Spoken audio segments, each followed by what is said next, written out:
Okay, so let's start class. I'm going to review very quickly what we did last class.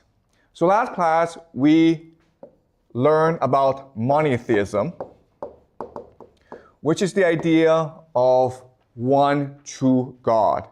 And as I said last class, this marked an intellectual revolution in human history. And from monotheism, we developed three new ideas, which are money, individual, and the nation state. It's important to note that these ideas have always existed in human history, but with monotheism, these ideas became the dominant paradigms.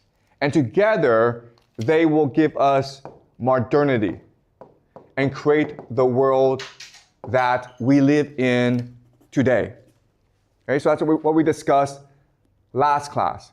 And remember, last class, we also discussed that this created a lot of problems for us. There are a lot of benefits, but there are also a lot of consequences. Okay, so we're going to continue the story of humanity today. And today, I want to focus on a very specific question. Why do societies rise and why do they fall?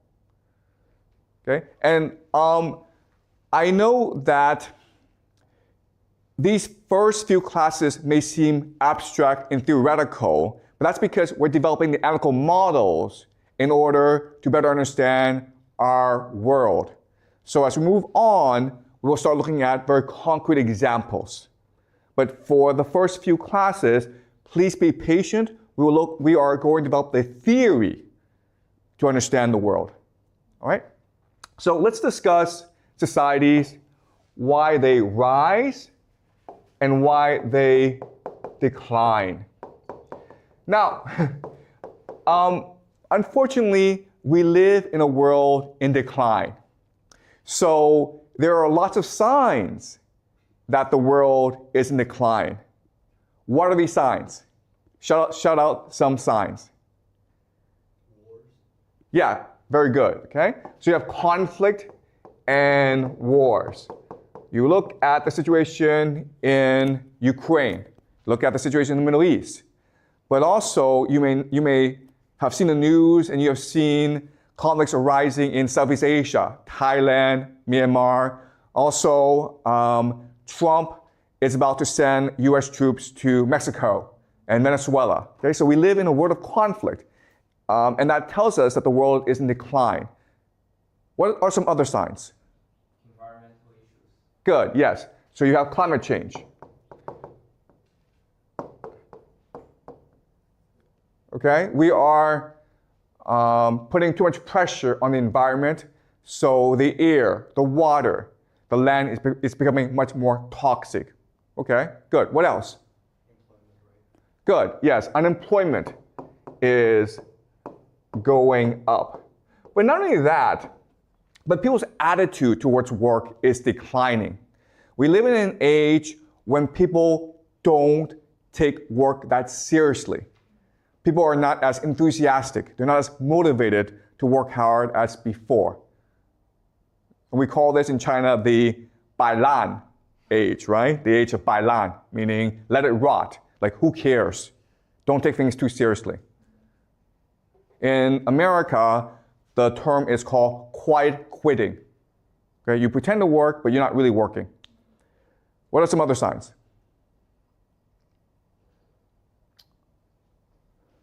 So also you have lower birth rate. And this is a very important sign, right? Because if you think about it, if young people refuse to get married and have babies, eventually the world is going to die off, right? So this is actually a very important sign that the world is in decline. And we're seeing this happen throughout the entire world in all societies. The only exception is Israel and Georgia, but these are very small, rare cases. For most societies, there's rapid decline in birth rate. What are some other signs? Okay, you see a lower standard of living. Okay? And all this means is that inflation, right? So people make less money and they can afford less. Prices go up, but people's wages go down. So that's another sign of decline. Okay? What are some other signs?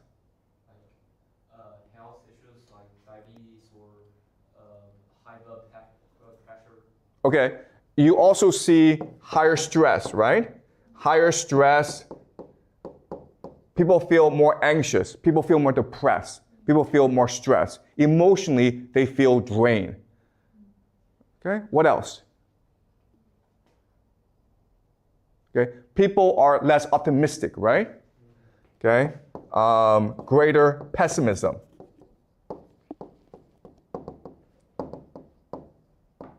Okay, also, and this is really important, is the idea of debt, right? Both public and private. There are lots of governments around the world that are facing a fiscal crisis. A fiscal crisis just means that they spend more than they take in tax revenue.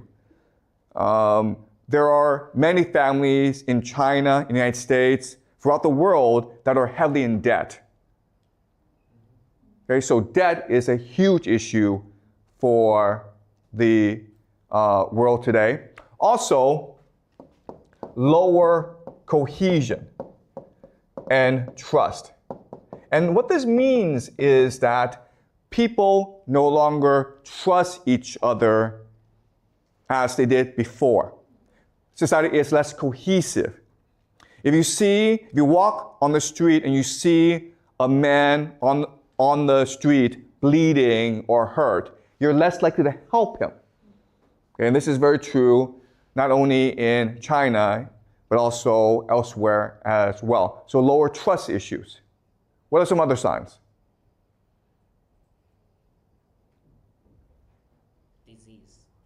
Okay, greater disease, yeah. Okay, increase in disease. People are less healthy than before. People are more stressed than before.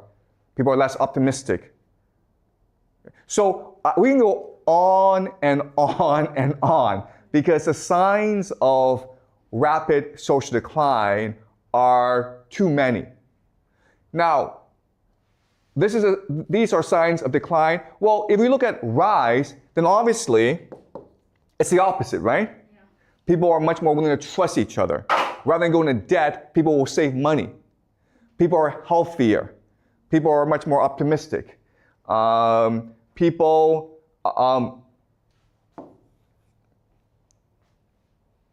are having lots and lots of babies, right? People are employed. Okay? So these are all signs that society is in decline. The rise, it's the opposite.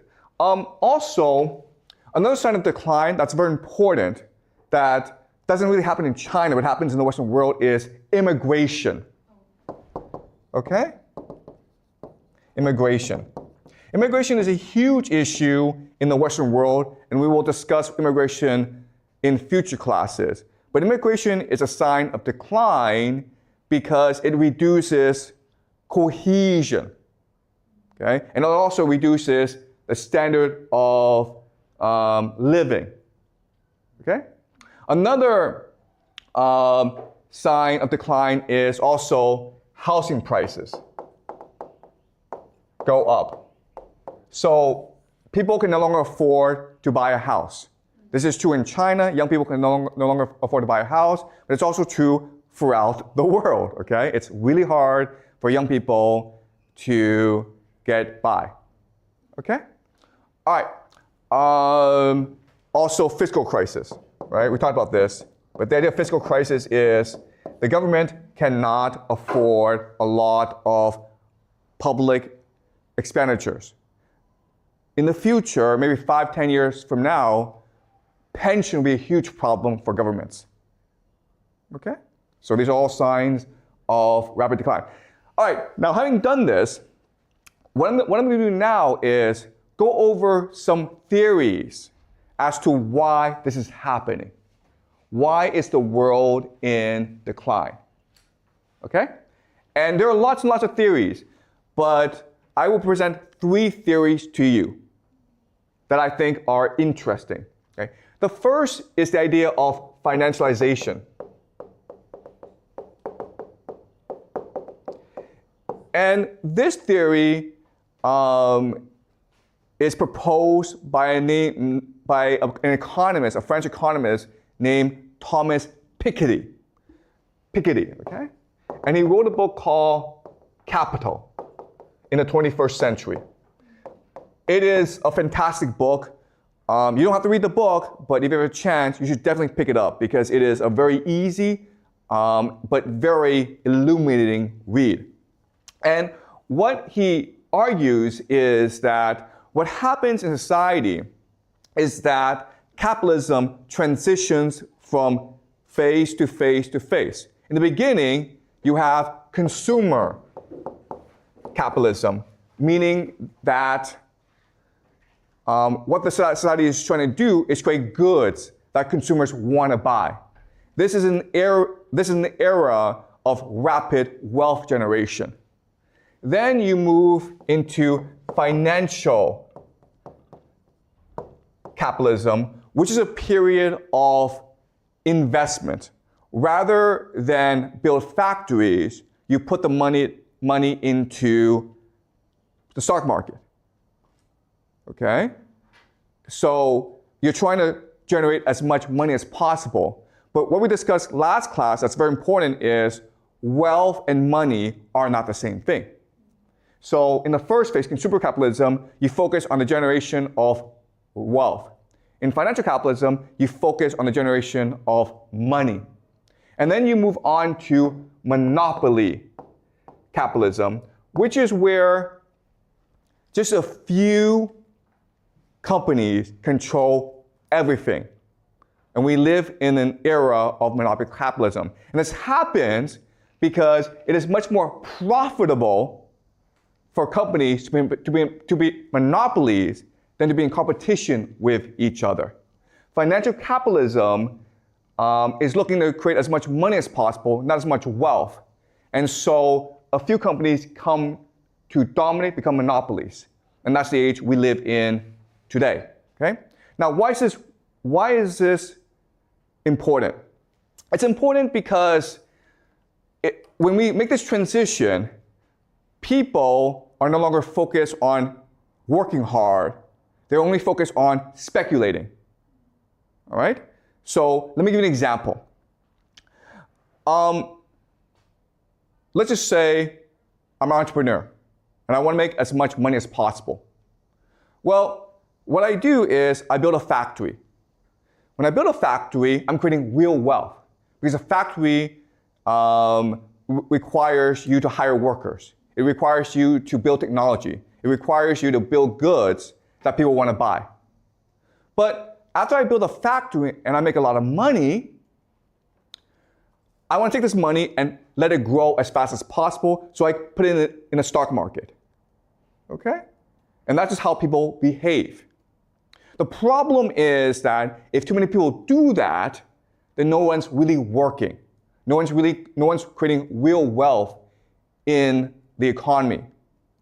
The other problem is that because of the way capitalism is set up, if everyone's putting the money in the stock market grows too fast.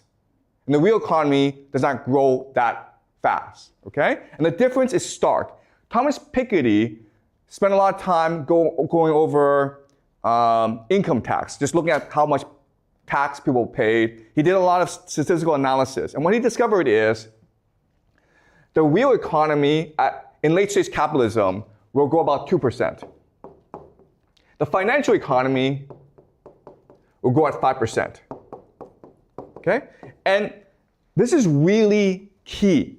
What this is telling us is that if you have $1 million, you could choose to go and open a restaurant, or you could choose to invest in the stock market. If you open a restaurant, you will make at most $20,000 a year. But if you were to put in the stock market, you would make $50,000 a year. So everyone's going to put all the money in the stock market, which allows for the stock market to increase. But the real economy is not improving. And therefore, you have all these issues arise. Greater unemployment, greater debt. No one's really working. Okay? So that's the idea of financialization. And what Piketty argues is that this is just a natural cycle. This is just a natural byproduct of capitalism. We live in an age of late stage capitalism. Is this clear to you guys? Any questions before I move on to the second theory? All right, let's move on to the second theory called elite overproduction. And this was proposed by a historian named Peter Turchin. And Peter Turchin spent decades looking at why societies rise and fall. He looked at the Roman Empire. He looked at the French Revolution. He looked at many different examples. And what he believed is societies fall, decline, collapse because of the idea of elite overproduction, meaning you have too many powerful people competing for limited positions of power. All right? So to understand this, I'm going to talk about another experiment called rat utopia. And rat utopia was a series of experiments conducted by an American scientist named James B. Calhoun. And what James Calhoun was trying to do in his experiments was trying to figure out what living in a world of abundance and wealth and security meant. After World War II, the world was divided between the United States and the Soviet Union. It was the Cold War. But it was also a time of increasing abundance due to technology and peace. And the population was increasing. So James Calhoun conducted these experiments to figure out what this meant for the world. So what he did was this. He had a room, okay, that was sealed off from the world. And in the room, he put in food and water and housing for a colony of rats. Maybe like 10 rats at first, but they quickly became 400, 500 rats. And at first, the rats were really happy. But no matter how Calhoun configured the experiment, ultimately, the rats always ended up killing each other. Okay? So what he discovered is, if you live in a world of abundance and security, the end result is the rats always kill each other. And he kept on doing this for 20 years. And he could never, ever create a situation in which the rats lived peacefully. And he could never figure out why this was the case. And even today, there's a huge debate as to why this is the case. But he had a theory, okay? And the theory is this. The rats were not competing for food. They were really competing for status. All right. So let's think of this, okay? In a state of nature, in the real world, rats compete each other for mating rights, right? So you see a beautiful rat, and you fight over her, right? The rat who wins out is now the alpha male. And the alpha male can have as many female companions as he wants. Okay? And what do the other rats do? In nature, what will the other rats do? Fight against them. Well, the other rats will probably run away, go somewhere else, and find other female companions, right? Because everyone's trying to be the alpha male.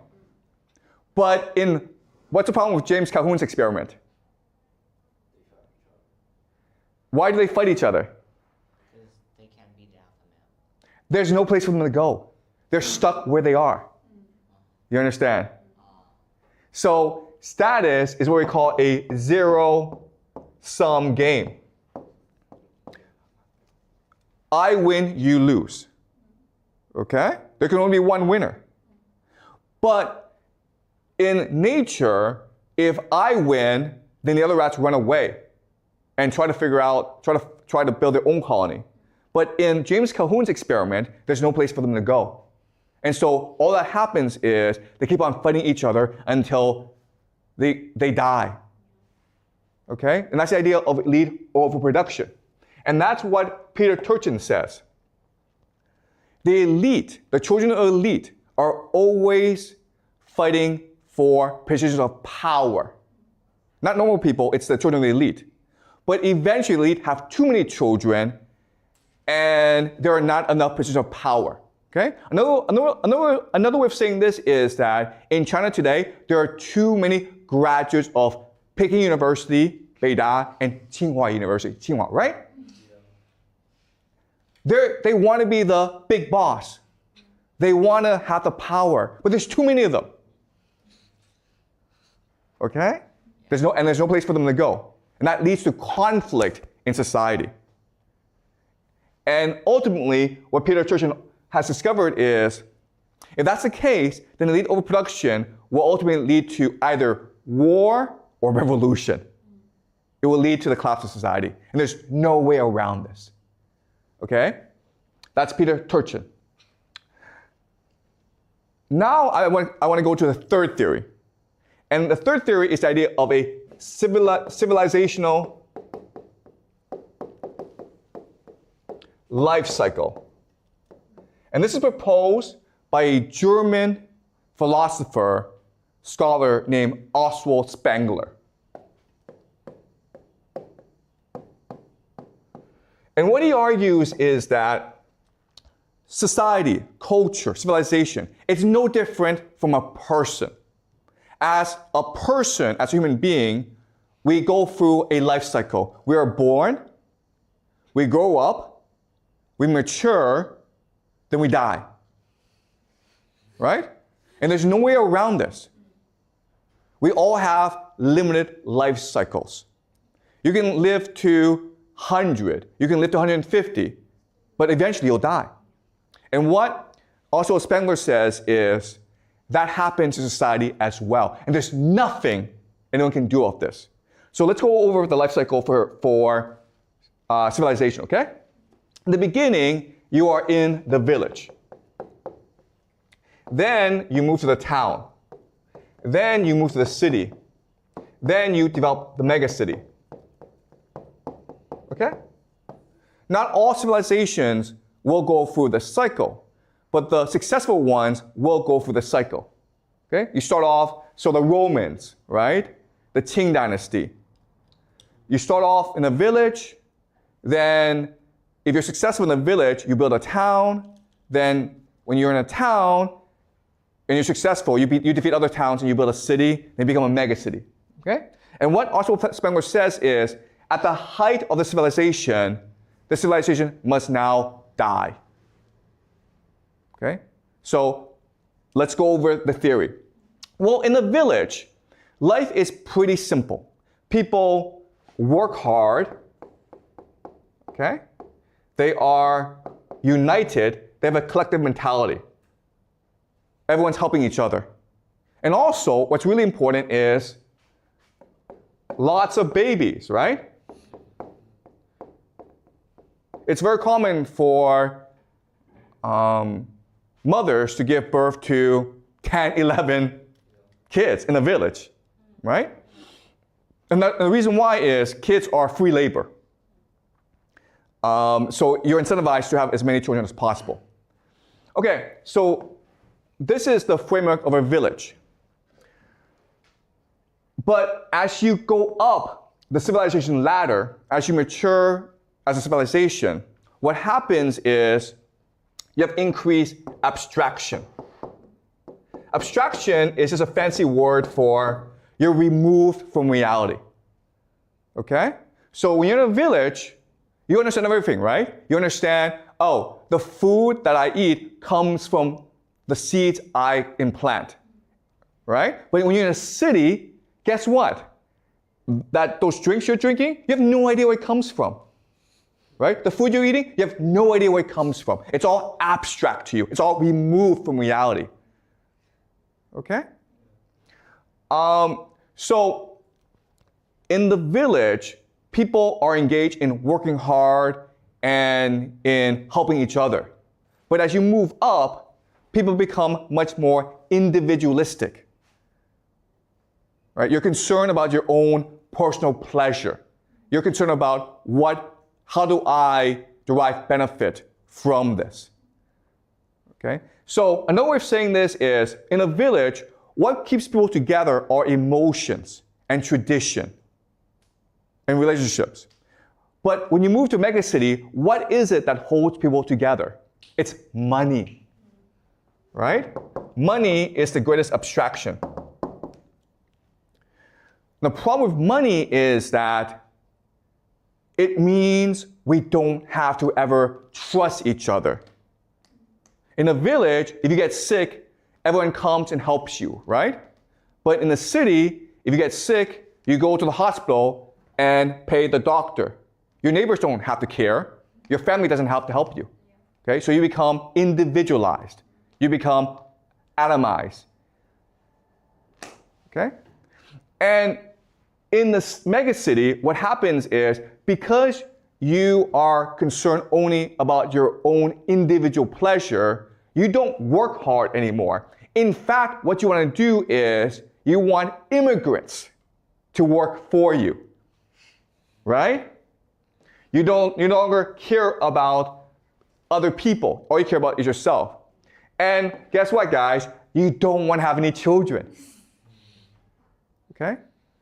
And that's why the megacity represents the death of civilization. And what is Beijing? What is Shanghai? What is Washington, D.C.? What is New York? What is Paris? What is London? They're all megacities. Okay? And that's why we have these trends. And what Oswald Spengler says is, there's nothing anyone can do about this. It is a natural life cycle. All right? So these are the three major theories I want you guys to remember. Okay? Sorry, can you give the microphone? Yeah, can you just speak to the microphone? But what if there is a universal target that forces everyone needs to work together? You know, will that work out to everyone just put down all of these problems and figure out the... Yeah, okay, I understand. That is a great question, okay? So the question, to rephrase it, okay, is, yeah, but what if there's an external threat, okay? An external threat. If there's an external threat, then surely this system, this life cycle, can be extended, right? And external threats are examples of, hey, let's say there's an alien invasion. Let's just say China's being attacked by the United States, right? And unfortunately, the answer is, it does not matter. Because once you've reached the point of a megacity, first of all, you're so selfish, you're self-absorbed, you are not aware of external threats. The other issue is, you're no longer capable of working together because you don't trust each other. Okay? So the external threats factor doesn't really matter. But that's a great question. Thank you for asking, okay? Yes, in theory, oh my God, if aliens come, then humans would unite. No, that's not what would happen, okay? What would happen is certain factions of humans would try to align with the aliens to conquer everyone else. All right? All right. So having gone through these three theories, what I'm going to do is combine them together to create a comprehensive, holistic, broad theory of why societies rise and fall. Okay? All right. And the problem with theories is they are simplistic and inaccurate and imprecise. So I warn you that this theory has limitations. But for our purposes, what we want to do is have a working framework. And then when we apply this framework to concrete examples, we can better refine this framework, okay? All right, so I warn you that this framework, there are a lot of problems with it, but it is a useful tool for us to analyze society in the past, okay? All right, so I'm going to make generalizations about how society is structured. So at the core of society, the very powerful people, these are certain families, okay? These are the founding families of this nation. And there's not that many of them, maybe 10, maybe 100, okay? But at most 100. So if you go back to the Roman Empire, and the Roman Empire controlled most of Europe, as well as Anatolia, Egypt. It was a huge area, but really there were only about 200 families that controlled the Roman Empire, okay? All right, so how these families express power, how they control power in society is through three mechanisms, okay? Three pillars of power. And these three pillars are finance. Okay? Finance, we talked about last class, it's just central banking. All right? Second pillar is religion. Religion is just what people believe, how to control what people believe. Now, the religion of today is science and technology. Okay? And the third pillar is intelligence or spies.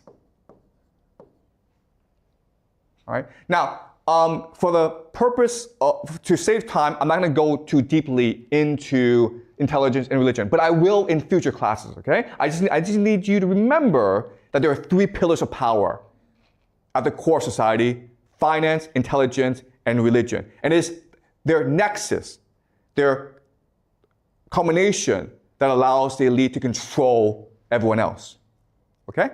So from this nexus, they will control all aspects of society, including schools, including the military, including government, including the media, including culture, including crime, the mafia. Okay? Every aspect of society that you can imagine is being controlled in some respect by this nexus of power.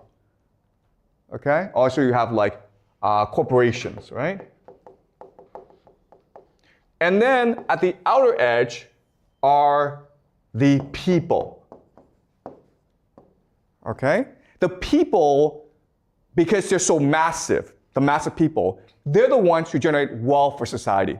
So this system is designed to create as much energy as possible through the people. Okay? Energy. Because the harder the people work, the more wealth is generated in society.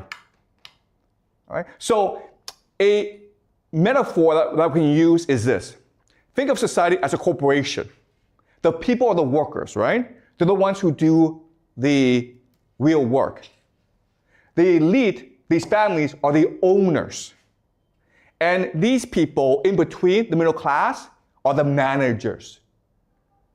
Okay? So again, this is a very simple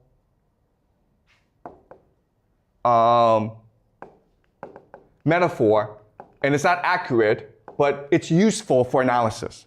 Okay? So the families are the owners of the corporation, the people are the workers, the people in between, the managers, are the managers. And we call these people the middle class. There have been other names for it in China before in history. We call them the scholar officials, right? Another name for them is something called the professional managerial class, PMC. Also, another name for them is the petty bourgeoisie. Okay? Again, you don't need to know these names. For the purpose of simplicity, we will just call them the middle class. All right, does that make sense? Okay, so having gone through the structure of society, let's talk about what happens when society rises and falls. Okay? When it rises, the dynamic of these three groups, it's very interesting. When it rises, the families who own the nation are happy to let the managers control society. And this is what we call democracy, right? And the managers are always providing feedback to the families and saying, we should treat workers better. If we treat workers better, then they will work harder. Okay? And at this point, things are great. The people feel that they have a voice in the system, they're making good money, everyone's really happy. But what happens because of the elite overproduction is these families produce too many children who want positions of power. Basically, they want to spend money from the corporation. And now the corporation is in trouble. It's in debt. Okay? So at this point, what happens is this. You would think the managers would say to the families, listen guys, we need to be more fair to the people. But what really happens in reality is the managers exploit the people. Okay? The managers will now deceive. They will lie to the people. They will commit fraud. They will exploit the people. Why? The reason why is this. What the managers really do is something called rent-seeking behavior. Okay? Rent-seeking behavior just means they have a certain power that they want to exploit in order to extract wealth from other people. So for example, the most classic example is you own an apartment in Beijing, right? So you rent it out to someone who needs to live in Beijing and you collect rent. Well, this is true for a lot of people. So if you are a lawyer, you collect rent because only you can work in the court system. So if you want to sue someone, or if you have a contract dispute, you have to go to a lawyer, okay? The lawyer is collecting rent. And that's what the middle class, the professional managerial class do. They are rent seekers, okay? Another way of saying this is, guys, if you go to a company, you know what the workers do, right? You know what the managers do? They really don't do that much, okay? And this is true for the middle class. Like, the managers, the middle class, live very nice lives. And so when the company's in trouble, the managers are like, well, I have a very nice life, I have a very nice job, but I don't do anything, so I'll probably be the first to get fired. So they have to show their worth. They have to prove their worth, and therefore, they exploit the workers. Okay? Do you understand? They push the workers harder to generate more wealth. All right? So in the decline phase, this is not really a problem. But what happens over time is the conflict within the elite gets worse and worse. Elite overproduction. And what will eventually happen is they will form into factions that compete against each other for power. Okay? And when that happens, then society becomes aligned into factions. The factions will bring in certain elements of the middle class, which will then bring in certain elements of the people. And now, what happened is civil war or revolution. And this marks the collapse of society. What's really important for us to remember is this is a natural cycle, and no amount of external threat will change that dynamic. Why? Because it's very common for these factions to align with mercenaries. Okay? So there's foreign invasions, not because some guy overseas is like, oh, this society is unstable, I'll come and invade. What happens often is a certain faction invites mercenaries into the nation as part of the power struggle. And then the mercenaries realized, you know what? We can stick this for ourselves. All right? So when you reach the collapse phase, the society is much too insular, much too wrapped with infighting to care about external threats. And that's why, if there's an alien invasion, it really wouldn't change anything. Okay? All right? Is this clear to you guys? Yes. So again, this is the model we're working with to explain the rise and fall of societies. At first, in this system, the elite families are willing to let the managerial class incentivize and motivate the workers to do their best. And you do that through democracy, through openness, through meritocracy, through innovation.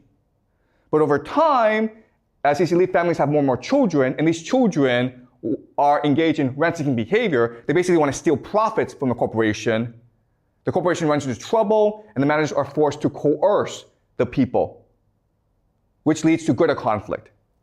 And eventually, over time, the collapse happens when society breaks up into different factions, which leads to civil war or revolution or war. Okay? So that's the model we're working with. All right, any questions? Are you guys clear about this? Yeah? What if they just don't have that much children? Excuse me, what's the question? What if the elite families don't have that much children? Will this model still works? Oh, that's a great question. Okay. So what if families don't have that many children? Okay, that's a really interesting question. And the answer is, these families, first and foremost, want to have as many children as possible. Right? Because how do you pass on your power? So maybe the middle class don't want to have that many children, but the elite will have a lot of children because they need to be able to pass on their power and privilege to their children. In fact, the elite is first and foremost concerned with passing on their privilege to the next generation.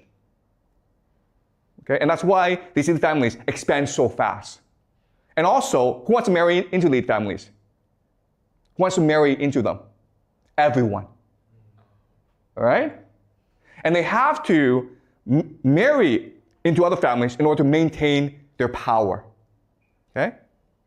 So having children in a marriage is a way for the elite to maintain their power. Okay? But that's a good question. Any more questions before I continue? Okay, so let us summarize what we've learned so far and discuss what is it that allows societies to rise and fall. So we'll look at three phases: the rise, the decline, and the collapse. Okay, so when I mean decline, I don't mean like things are getting worse. I mean things aren't improving, okay? So rise is when things get better, decline is when things are stagnant or getting slightly worse, collapse is when the society is about to fall apart. Okay? So if you look at these three particular phases of society, there are different characteristics. When a society rises, it is first and foremost open. Open just means that you have opportunities for social mobility in the society. If you're a poor person, you can make money. You can become wealthy. Your talent is appreciated. It's a meritocracy. It's innovative. If you criticize society, people are like, thank you for criticizing us because criticism makes us better people. Okay, there's open debate. Now, what's really interesting is most young societies are open societies, okay? So, for example, in 1950s, America was a democracy, right? China was communist. But, this is really interesting, in the 1950s, they were both open societies. You could criticize leaders. In fact, you were encouraged to criticize leaders. China was as democratic back then as the United States, okay? So it's not about political systems, it's just about what stage you are in social development. So if you're young, you're going to be open, you're going to be democratic, you're going to be meritocratic. You want to learn, so you will listen to criticism, okay? That's the first great characteristic of a society on the rise. It's openness. But when you reach a decline phase, guess what? Society becomes bureaucratic. Okay? Bureaucratic. Why? Because if we go back to this model, as the company loses more and more money, the managerial class is concerned with maintaining their jobs. So they become bureaucrats. Okay? They have to prove their worth. So they create a lot of paperwork. They make everyone follow the rules. Society becomes more and more bureaucratic. Then in the collapse phase, society becomes authoritarian. Okay? Before decline is all following the rules. Now it's just rule by force. Okay? But there's another way of saying this. In the rise phase, what matters is the consent. Okay?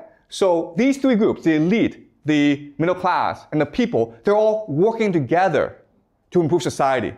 There's consent. But when you hit the decline phase, now there's deception. And then when you hit the collapse phase, it's coercion. So let me give you an example. Let's just say we are in the rise phase, right? Well, we want to go to lunch. So we discuss where we go to lunch. I want to go to McDonald's, but you guys want to go to Pizza Hut or KFC. We have debate, and then eventually we vote, and whoever wants to go, like the majority wins, okay? That's the consent phase. When we hit the decline phase, deception, I'm the teacher, so I say to you, hey guys, let's go to McDonald's because Wang Fei will be there, or Jack Ma will be there, or it's free hamburgers today, okay? I'm lying to you to get what I want. And then in the collapse phase is, I say to you, I'm the teacher and I will beat you up if you don't listen to me. Okay? So in the rise phase, what matters first and foremost is unity of the people. We're all working together. There's empathy. There's concern for other people. I want to be your friend. We need to work together to make society better, okay? But in the decline phase, it's really about stability. It's about making sure that society maintains a status quo. Okay? When we reach the collapse phase, it is survival. Screw you. I want to live, and if I have to kill you, I'll kill you. All right? So this is a map that shows us what happens when society rises, declines, and collapses. Now, what's really interesting about this is the timing, okay? So if you actually look at societies, the timeline, it goes like this, okay? There's a steep rise, the decline is slow, and the collapse is sudden. So people think, oh, decline, things get worse, but we follow this trend, we'll still be here, but actually the collapse happens really fast. Why? The reason why is this system cannot survive external shocks. So external shocks is a perfect storm of crises. So another way of saying this is, maybe society prepares for, okay, if there's a plague, we'll do this.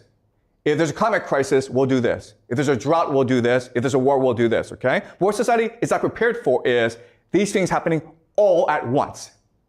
The plague, the drought, war, revolution, they all happen at once. It's a perfect storm. And that's what leads to the collapse, because society is not prepared for this. Okay? And why is society not prepared for this? Because when you hit the authoritarian phase, you're not allowed to criticize the system anymore. The problem are those who speak out. The problem is those who point out the problems of society. In the rise phase, those who criticize society are the heroes. They are appreciated. They are rewarded. In the collapse phase, those who speak out are the enemies of society. And therefore, society cannot be prepared for any external threats, which leads to its collapse. Any questions? Okay, so this is the analytical model that we're working with. And again, we're going to apply it to the present, and then we're going to apply it to the past. Okay? So with this analytical model, what we can do is make certain predictions about the future. So I will make these predictions.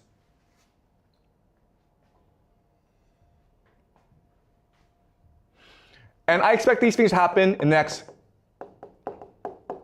5 to 10 years. 5 to 10 years. Or 10 to 20 years. Okay, I don't know the time frame, okay? But I expect these things to happen.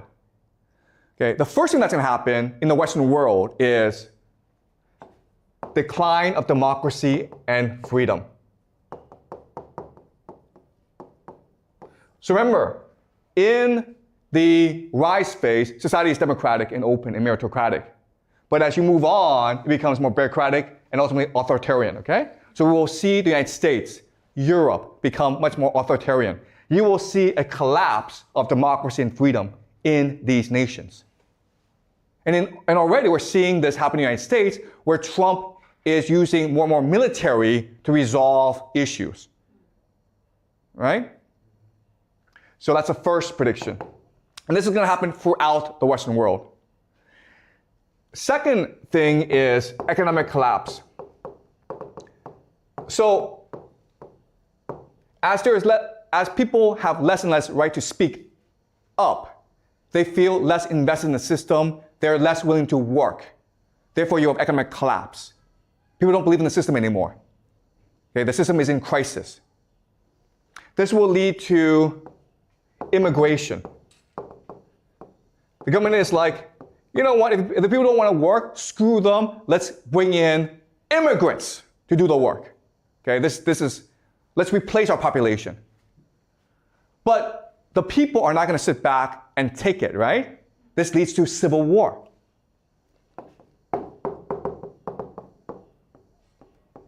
People are not killing each other on the streets. And the government is like, you know what?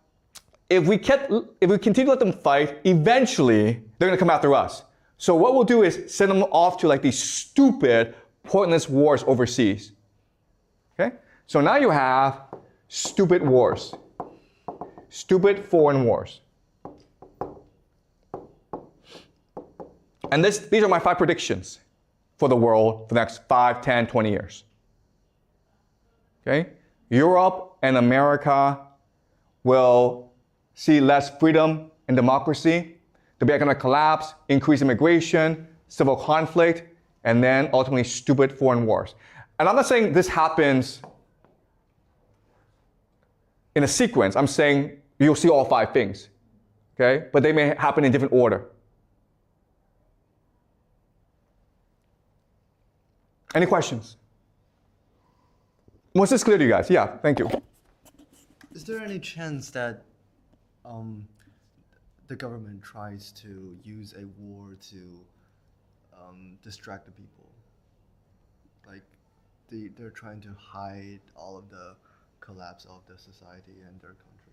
Yeah, that's a great question. And the answer is, that's what wars are for. It's to distract the people, right? Because if you don't distract the people, they'll come and revolt against you. So you either send them to a war, or you could have a French Revolution on your hands. Right? That's your option. War or revolution? I think war's the better option. That's why we're heading into a world at war. Why not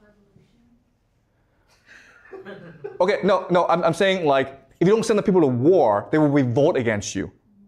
So you send them off to war to distract them, to get rid of them. But what if they're right? They don't care. Okay, there's no right and wrong here, okay, guys? Okay, all right. Okay, I apologize, okay? But one thing that you will learn in my class is there's no right and wrong. There's no logic, okay? It's not like it is immoral to send people to war. I know that. Thank you very much. Okay, but I'm trying to explain to you how power works. That's the theme of this course. I'm trying to explain to you how people in power think, and behave. All right? And again, I keep on saying this. I don't know if I'm right. But what I'm doing is I'm presenting a theory, a model that we can use to make predictions. And if these predictions work out, if it actually happens, then our model, there's some accuracy to our model, okay? We'll have to refine our model, but there's some accuracy to it. But hey, if tomorrow Trump, Putin, Xi all get together and says, let's be best friends, then I'm wrong, right? Okay? So that's what we're trying to do in this class. We're not trying to argue what is right, what is wrong, what is just, because quite honestly, it doesn't matter, right? Morality doesn't matter here. It's about power. We're trying to understand how the world works. And if we do that, then maybe we can work together and build a more just world. But first we need to figure out how the world really, really works. Okay? Any more questions?